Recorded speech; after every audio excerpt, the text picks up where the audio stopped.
Good morning all. इस education session में आप सभी लोगों का मैं डॉक्टर भावना पांडे स्वागत करती हूँ। मेरे आज के डिस्कशन का जो टॉपिक है वो है अचीवमेंट टेस्ट। तो सबसे पहले हम चर्चा करते हैं कि अचीवमेंट टेस्ट होता क्या है। अचीवमेंट टेस्ट का शाब्दिक अर्थ देखें तो इसे हिंदी में निष्पत्ति परीक्षण और उपलब्धि परीक्षण कहते हैं, यानी कि ऐसा परीक्षण जिससे बच्चे और शिक्षक की उपलब्धि को जांचा जाता है, उसे उपलब्धि परीक्षण कहा जाता है। एक कक्षा में जब शिक्षक पढ़ाने जाता है तो वो किसी उद्देश्य को लेके जाता है और उस उद्देश्य के लिए वो प्रक्रिया करता है, अपनी क्लास को दृश्य सामग्री के माध्यम से अच्छे से प्रेजेंट करता है। और लास्ट पॉइंट जो होता है मूल्यांकन, यानी कि टेस्ट। जब तक वो मूल्यांकन नहीं करता है उसे पता नहीं चल सकता है कि उसके उद्देश्यों की प्राप्ति उसे भली प्रकार हो रही है या नहीं हो रही है। तो ये अचीवमेंट टेस्ट होता है, यानी कि जांच करना। अब हम बात करते हैं अचीवमेंट टेस्ट की विशेषताएं। अचीवमेंट टेस्ट की बहुत सारी विशेषताएं होती हैं। अचीवमेंट टेस्ट की सबसे पहले ये विशेषता होती है कि इसके द्वारा छात्रों की कमजोरियों का पता लगाया जा सकता है। इसके द्वारा छात्रों को गुणवत्तापूर्वक शिक्षा प्रदान की जा सकती है। इसके माध्यम से छात्रों के कार्यों को देखते हुए उसके बारे में भविष्यवाणी की जा सकती है। इसके द्वारा कक्षा में छात्रों को, मैंने पहले भी बताया है, हमारी कक्षा में 3 प्रकार के छात्र होते हैं, प्रतिभाशाली, मध्यम और मंदबुद्धि के। तो उनका वर्गीकरण करने में ये जो हमारा अचीवमेंट टेस्ट होता है ये मदद करता है। अब हम आगे बढ़ते हैं। हम बात करते हैं classification of achievement test. Achievement test के प्रकार। तो अचीवमेंट टेस्ट 2 प्रकार के होते हैं, स्टैंडर्डाइज्ड टेस्ट और non standardised test. Non standardised test को हम टीचर मेड टेस्ट भी कहते हैं। स्टैंडर्डाइज्ड टेस्ट, तो सबसे पहले स्टैंडर्डाइज्ड टेस्ट क्या होता है। जैसे मैं कहूं कि मेरा स्टैंडर्ड है, तो स्टैंडर्ड वो हमारी वैधता को प्रदर्शित करता है, हमारी विश्वसनीयता को प्रदर्शित करता है, हमारी उपयोगिता को प्रदर्शित करता है। कोई भी एक चीज को स्टैंडर्डाइज तभी कहा जाता है जब वो वैलिड हो, जब वो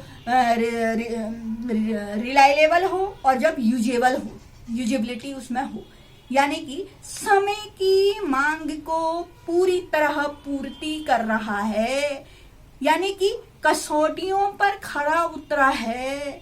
नेक्स्ट टीचर में टेस्ट। ऐसा टेस्ट या नॉन स्टैंडर्डाइज्ड टेस्ट जो कसौटियों पे खरा उतरे ये जरूरी नहीं है, जो विश्वसनीय हो ये जरूरी नहीं है, जो वैध हो ये जरूरी नहीं है, और जिसमें उपयोगिता हो ये भी जरूरी नहीं है। तो हम इसके वर्गीकरण की बात कर रहे हैं।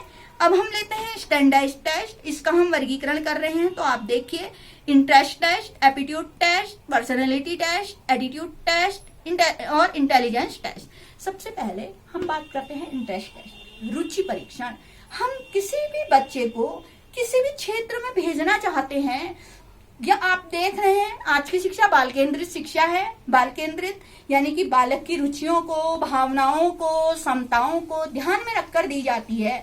जब तक हम बालक की रुचियों को ध्यान नहीं रखेंगे तो हम उसको अच्छी शिक्षा प्रदान नहीं कर पाते। तो सबसे पहले रुचि परीक्षण होता है, जो कि एक स्टैंडर्डाइज्ड परीक्षण होता है, जिसके माध्यम से बच्ची के रुचि के क्षेत्र जाने जाते हैं और उसी रुचि के क्षेत्र को जानते हुए उसे भेजा जाता है। जैसे एक बच्चे की रुचि खेल में है तो हम उसे खेल की ओर भेज रहे हैं। दूसरा है एप्टीट्यूड टेस्ट, यानी कि अभिरुचि। अब रुचि और अभिरुचि अलग होती है।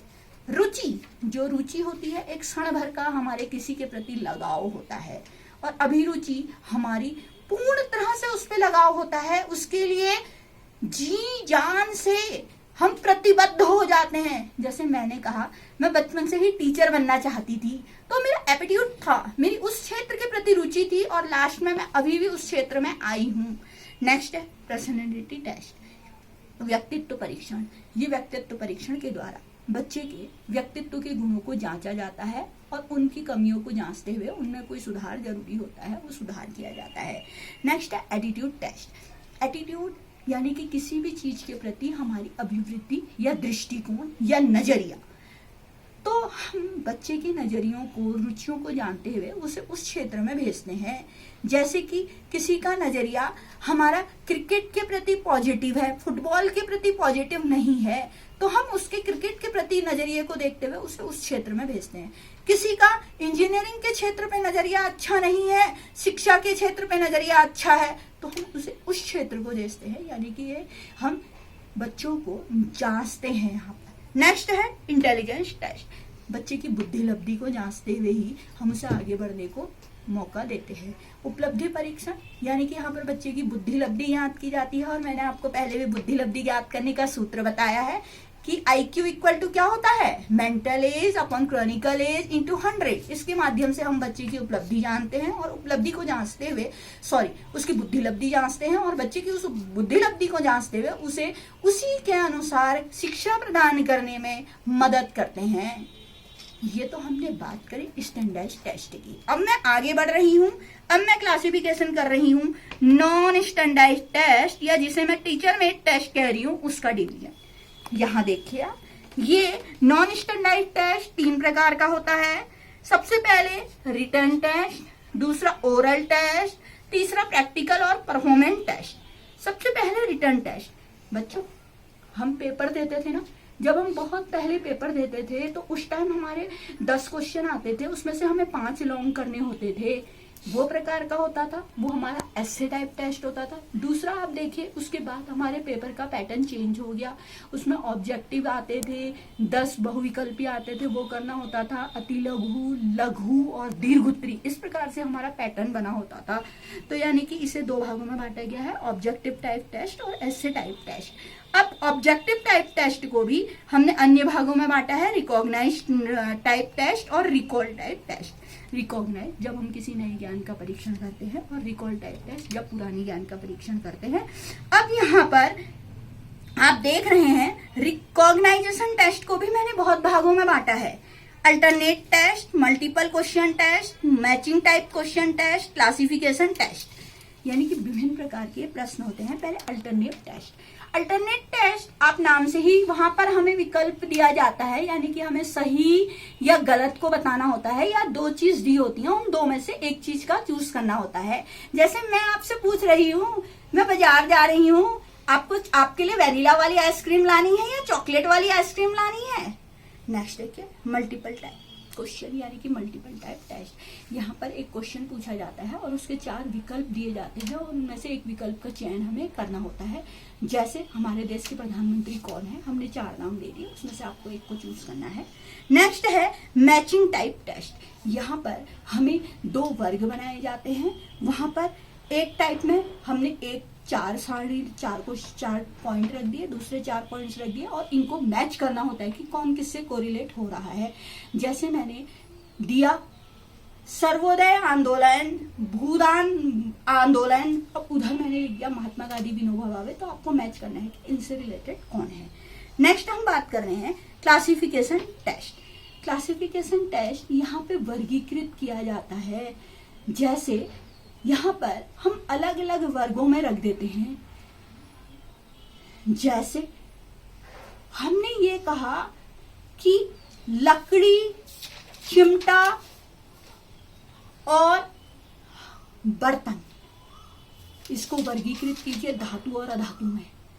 आपने चिमटा और बर्तन, इनको आपने धातु में कर दिया, लकड़ी को अधातु में अलग कर दिया, ये वर्गीकरण वाला हो गया। नेक्स्ट आप देख रहे हैं, चलिए अब हम इधर रिकॉल टाइप में देख रहे हैं। रिकॉल टाइप में सिंपल रिकॉल होता है या सिंगल रिकॉल होता है, दूसरा कंप्लीशन टेस्ट होता है। सिंगल रिकॉल, जब मैं सिर्फ सिंपल क्वेश्चन दे रही हूं, हमने कल क्या खाया। नेक्स्ट है कंप्लीशन रिकॉल, मैं आधा दे रही हूं, हमारे देश डैश 1947 में आजाद हुआ। अब आपको वो वहां पर भरना है, वो हमारा कंप्लीशन टाइप उसमें आ गया। ये तो हमने बात करी रिटन टेस्ट की। Next oral test. Oral test आप जांचते हैं कि आपका जो इंटरव्यू होता है या जो क्वेश्चन पूछे जाते हैं, आपको उसमें लिखना नहीं होता है, बस मौखिक रूप से आपको जांच लिया जाता है, आपकी योग्यताओं को जांच लिया जाता है, आपका मूल्यांकन कर लिया जाता है, वो ओरल टाइप टेस्ट में होता है। नेक्स्ट है प्रैक्टिकल और परफॉर्मेंस टाइप टेस्ट। यानी कि जहाँ पर आपको करने को दिया जाता है, क्रियाएं करने को दी जाती है। अधिकतर साइंस के स्टूडेंट इस चीज़ से परिचित होंगे कि उन्हें फिजिकल या उसमें केमिस्ट्री में जब उनका प्रैक्टिकल होता है तो उन्हें लैब में कोई गैस बनानी होती है या कोई भी चीज़ उन्हें इंस्ट्रूमेंट में कुछ करना होता है जिससे वो अपने परीक्षण को प्रिज्म वाला, हम प्रकाश के अपवर्तन या कोई भी प्रिज्म से रिलेटेड छुड़ी अंतराल वाला कर रहे हैं, या केमिस्ट्री में कोई गैस बनाने को दे रखी है, या इधर आप लोग खुद बीएड के स्टूडेंट हैं, आप साइकोलॉजी में करते हैं, वहां पर आपको साइकोलॉजी से रिलेटेड प्रैक्टिकल परफॉर्मेंस के रूप में करने होते हैं। तो ये मैंने आपको डिवीजन बताया। Thank you.